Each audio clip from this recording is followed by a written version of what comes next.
Yeah. I found it. All right, we are now recording.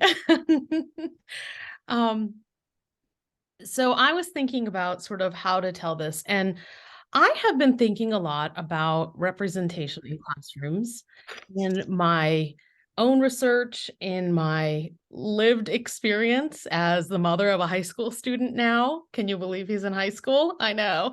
And also, I think just as a person who lives in a community and works with students. And so I'll tell you a little bit about myself today.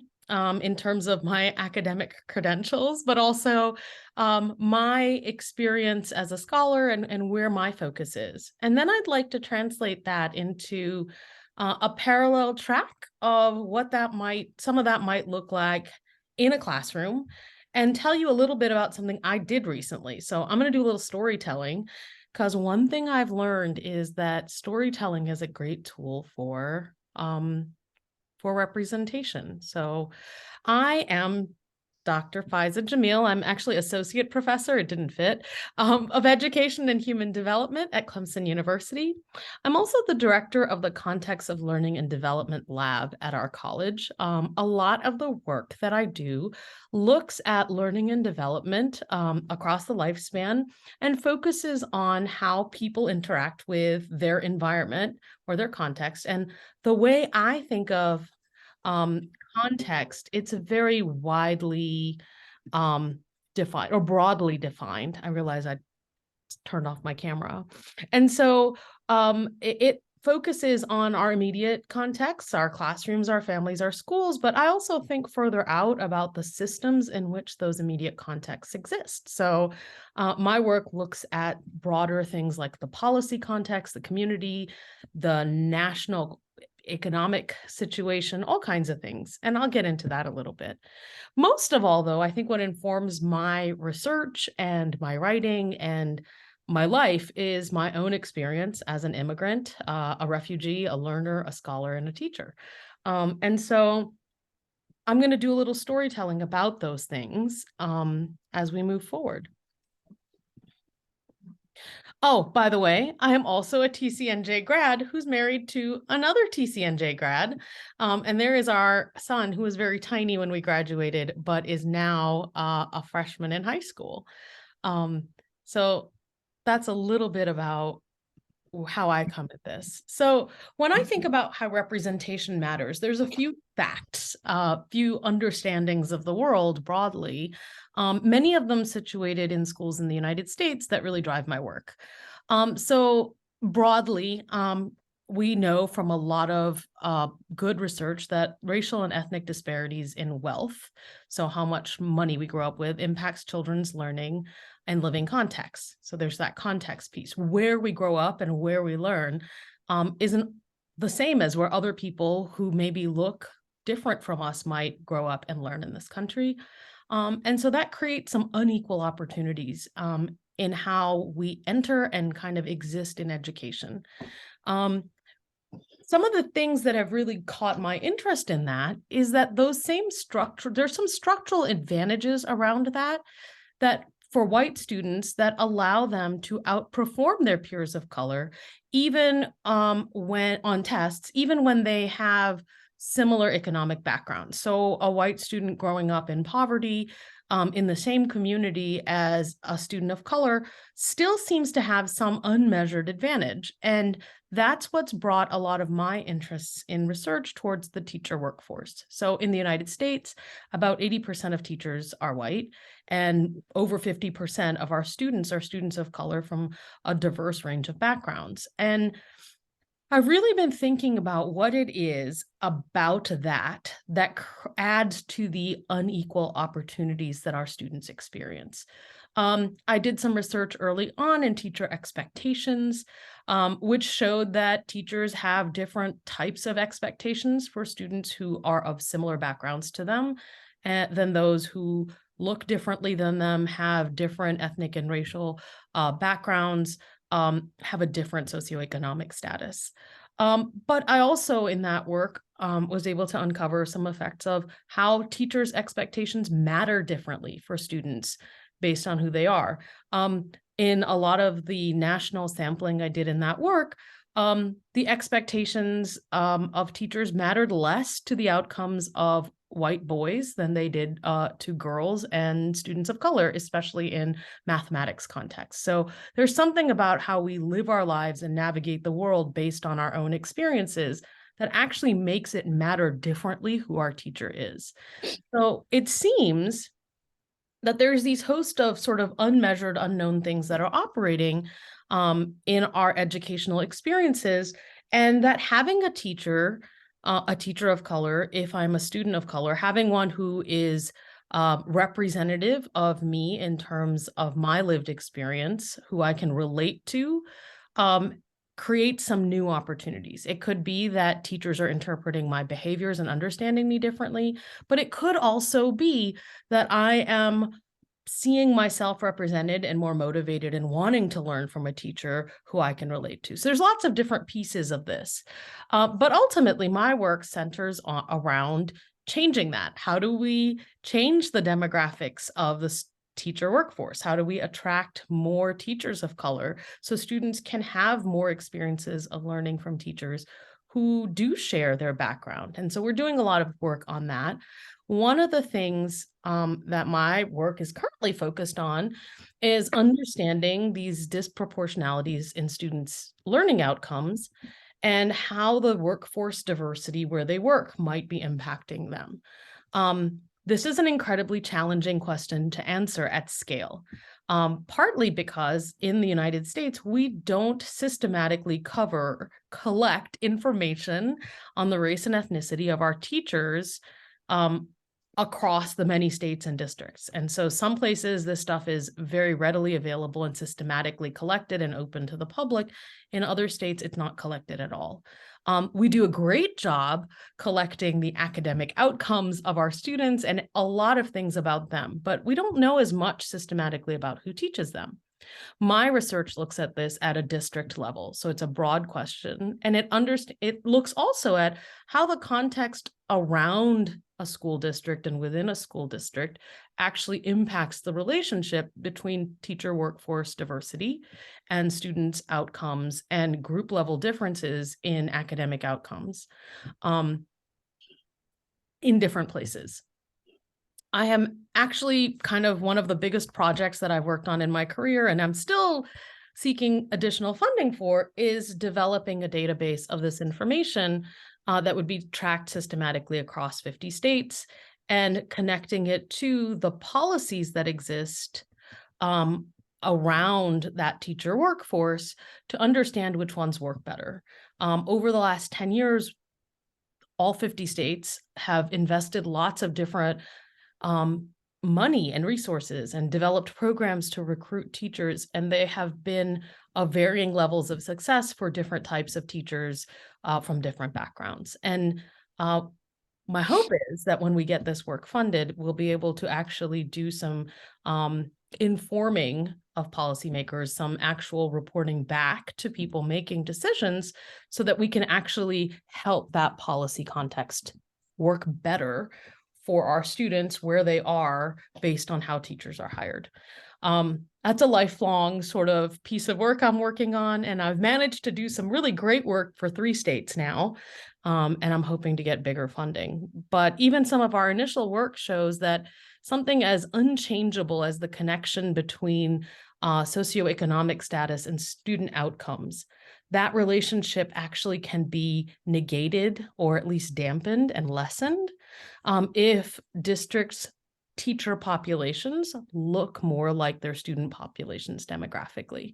And so through some pretty complex modeling there, we've been able to look at the states of California, Pennsylvania, and Florida, where we've been able to get this data over many years. And across multiple years, this pattern's emerging, where the role of teacher demographics and teacher match in terms of representation in the workforce is really impactful on breaking those inequalities in student outcomes by race and ethnicity.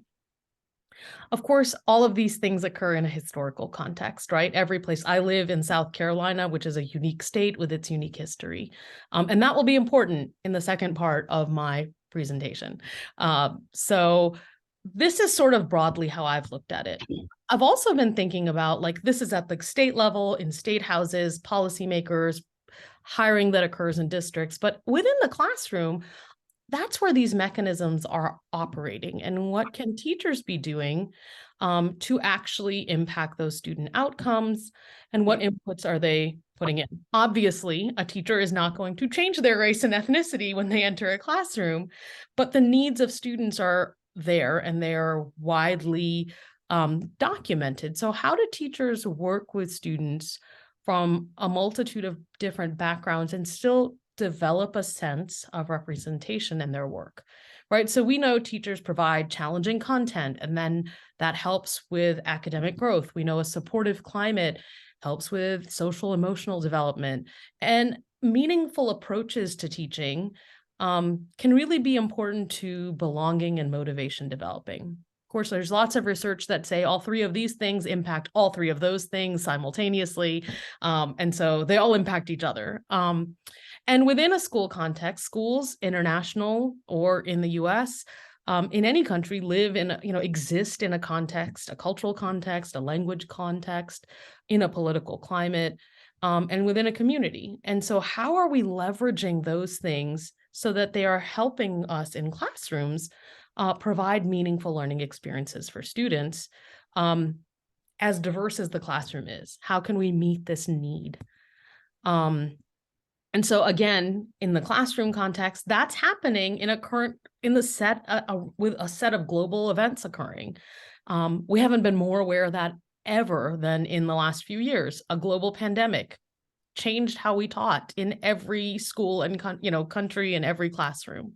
Economic downturns that have occurred have really changed the resources that have been available in some situations.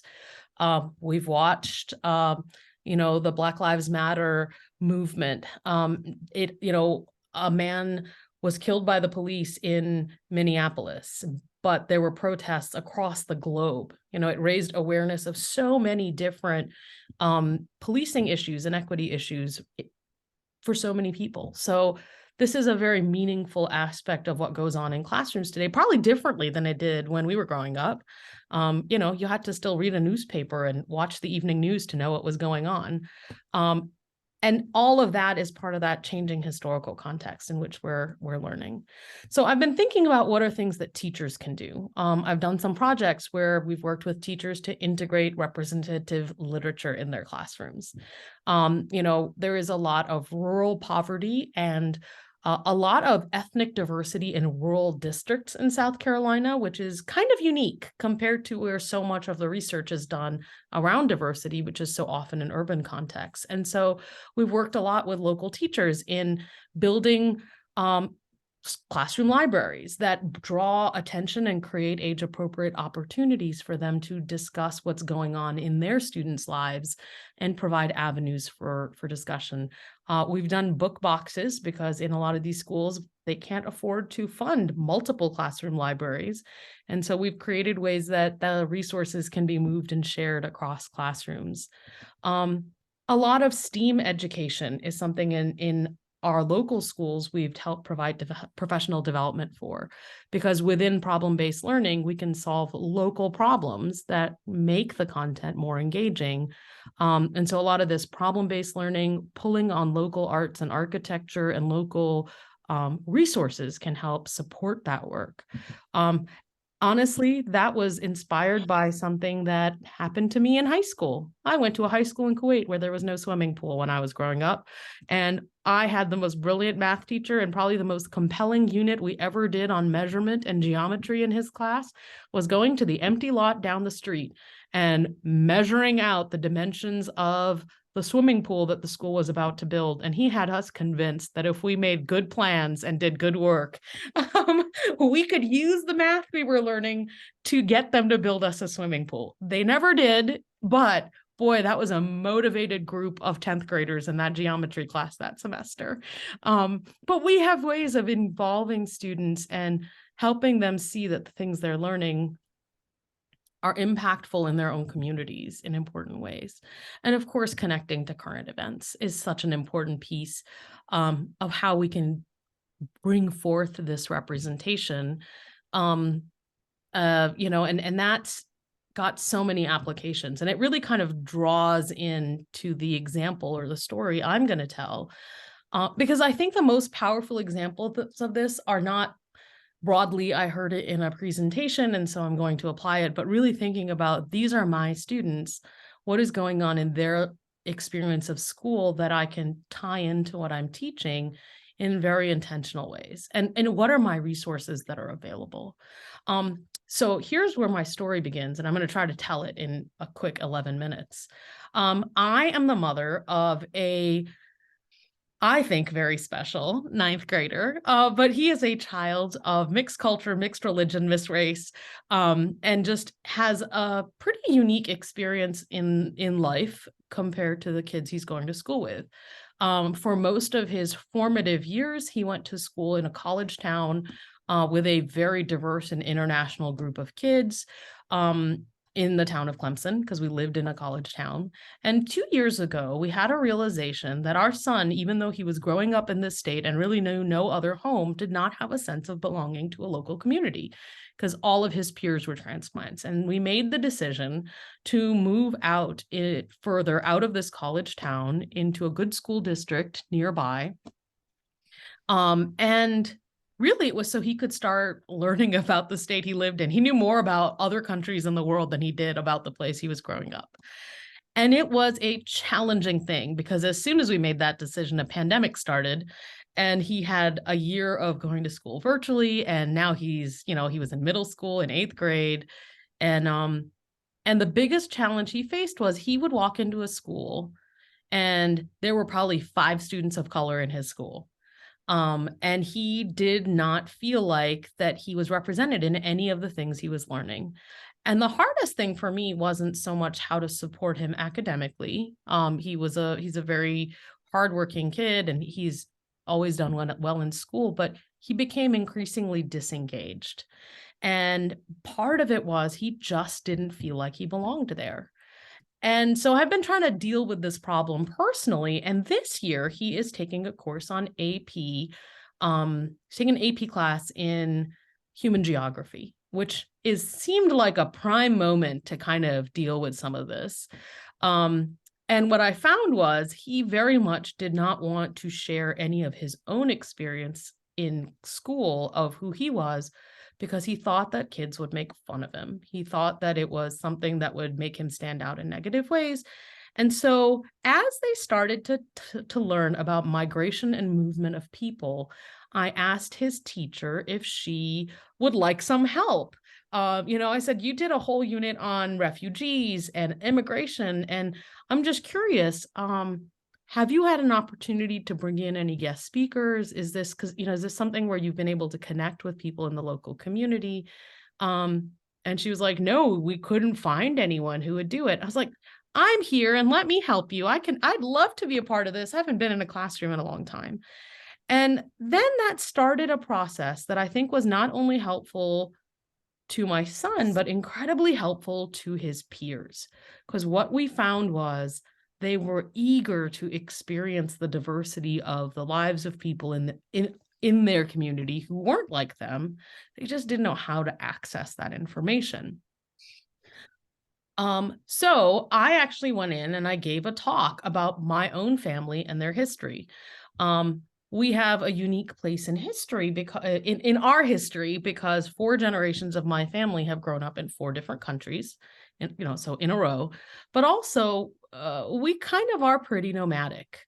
And so we had a chance to explore some colonialism, because through the story of my ancestors and this is a very abbreviated version of what the presentation was. It was kind of a long thing we did, but my ancestors who started a rebellion in the Ottoman Empire as Ottoman soldiers and had to flee and go into exile from Iraq, which is where they lived, and they moved on to India. Where they spent about 80 years or more, no more, 120 years, sorry, and became quite a part of the culture, but they brought with them my grandfather was an academic, And he actually, after studying engineering there, went off to the United States to get his doctorate at Berkeley. And while he was away, a letter came to him in the mail telling him that his country was not going to exist in the same way it has, because the British colonizers were moving out and the country was about to become two different countries, India and Pakistan. And he had to fill out a form to say which one he was going to be a citizen of on his return.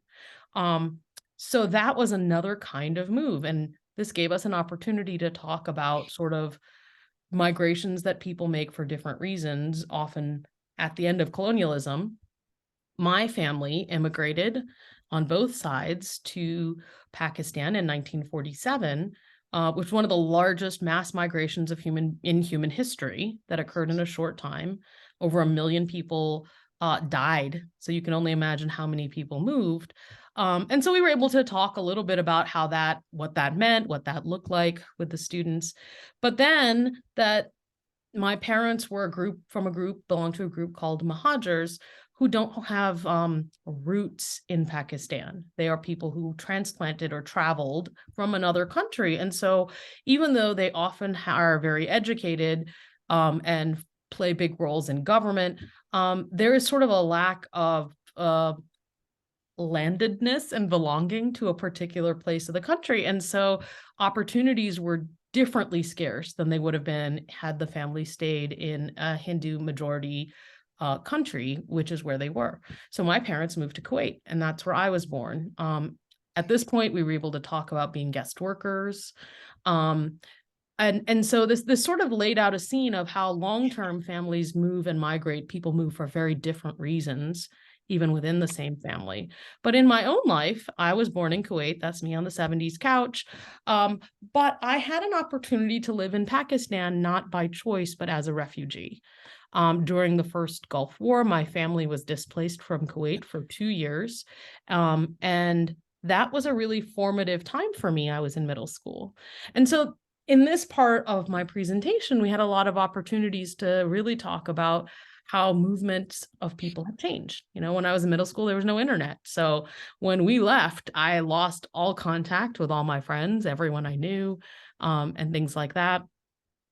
But it also, led to me wanting to explore education and learn about the traumas I'd experienced. So I got a degree in psychology and then went on to become a teacher. I met my husband while teaching in Kuwait, and we then moved on as international teachers to Turkmenistan. Our son was born in Thailand. And so there was all these different moves. And so it gave me a chance to talk about how moves happen to people for different reasons. There's forced moves. This was my childhood growing up. It was all NBA basketball. And I went to an international school with boys and girls and lived with my parents. And overnight, I was watching cricket and going to an all-girls Catholic school and living with my grandmother. And so cultural changes that people experience when they're refugees, even when, they have a place to go, they have a place they can be at home. My dad was fortunate enough to get a well-paying job. All of these ideas created all these opportunities for them to experience their curriculum, but also, and this is the current event piece, we talked about the Gulf War, but those students themselves had been watching the news, and the war in Ukraine was very heavy on their minds. And so it was really an opportunity to think about how people their age around the world are experiencing this today. And we talked about what war does to people and how we learn about it. It was an opportunity to talk about 24-hour news and how that was a new thing, and experiencing that as a child over and over again.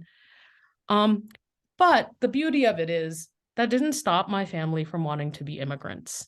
I moved to learn multiple times because it brought fresh opportunity. My husband and I were guest workers, different kind of movement, and we lived internationally, and it was a move of choice.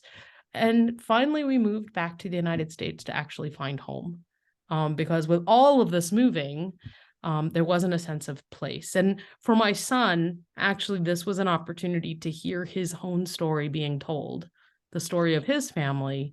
And in a lot of ways, it was great because his English teacher had been doing another piece of work that is so strong with representation. They had written these "Where Am I From" poems, and he'd written his. What he didn't realize is I'd done some professional development early in the year where I'd written one for myself, and it seemed like a perfect place to end. And so as I was thinking about representation through all of this, these students were so engaged. I went in to do a 30-minute presentation. I was there for an hour and a half. They had so many engaging questions. They were curious, but also it was the first time since he'd been in that school that I saw my own son feel like he belonged there, that he was bringing something into that school that was an asset, that was valued, not something he had to hide. I also saw the other two students of color in that class, both of them Indian, beaming. I'd seen these girls so much in the last 2 years at different school events, but they seemed engaged and excited. And it felt like they saw themselves in their school for the first time. And it was a really powerful experience. So this was my story. This was my poem. It was my life. But in a lot of ways, seeing something represented that several of these students had never seen in their school really changed their attitude. But more than that, it helped their peers look at them in a different way than they ever had. And so I don't usually do storytelling in my presentations. I'm usually very much a research presenter. So I was just thinking this has been a powerful experience for me, but it's really helped me kind of keep thinking about how we can continue doing this, not just in the way we run schools and construct schools, but as educators. What are ways that we can think about how representation works in all of our classrooms? And Gloria, hello, I'm so happy you're here. And I didn't get to do my first bit while you were there, but hopefully this is something that might be helpful in your teaching context as well. Yeah, thank you very much. In my experience, because I teach ESL students, so they are coming from different part of the world, so always concerned about different background. We learn from each other as well. That is fantastic. And you are probably teaching a group of students every day that is looking for how to fit into their current learning context. Right. But thank you very much that your story is very interesting. Thank you. Any questions or comments? I know we're out of time, but I really appreciate that you guys listened.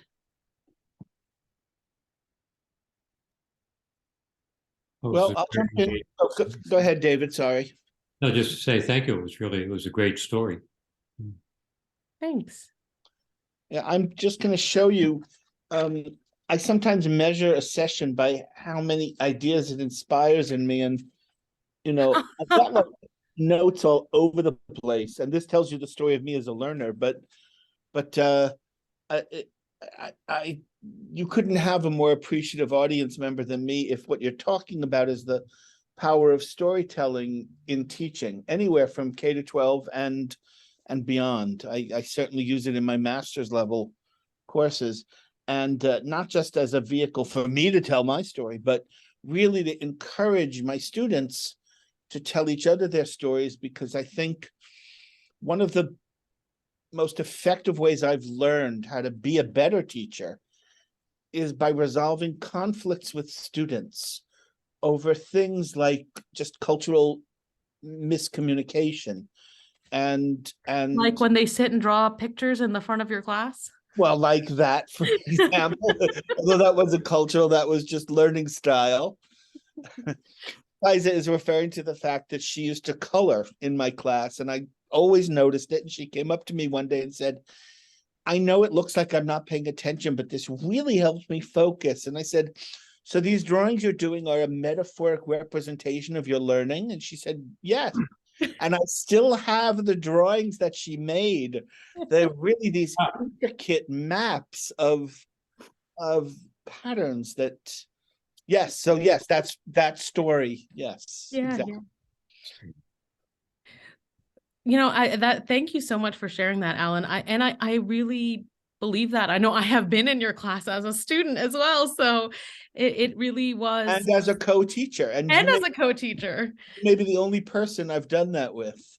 Well, it was a fantastic experience. And I will say that I think having taught internationally and worked with students and teachers in so many different places has made me a better teacher now, even in my sort of like state school, you know, in the South. Like, I just think that we realize that even in a classroom that looks like everyone's having the same experience, there's so much else going on.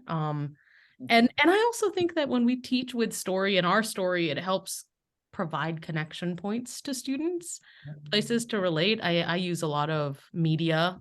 I make a lot of references to TV shows that are currently on just because I watch a lot of TV. But it was it has been a powerful experience watching it happen to someone in my own life now, and seeing how he's navigating issues of representation. So hopefully the sort of larger scale research projects that I'm working on can have an impact on that broadly in some ways too. Well, good luck to you. I'm going to bow out because there's another session I need to catch. So thank you so much. It was lovely to meet you. Thank you, Faiza.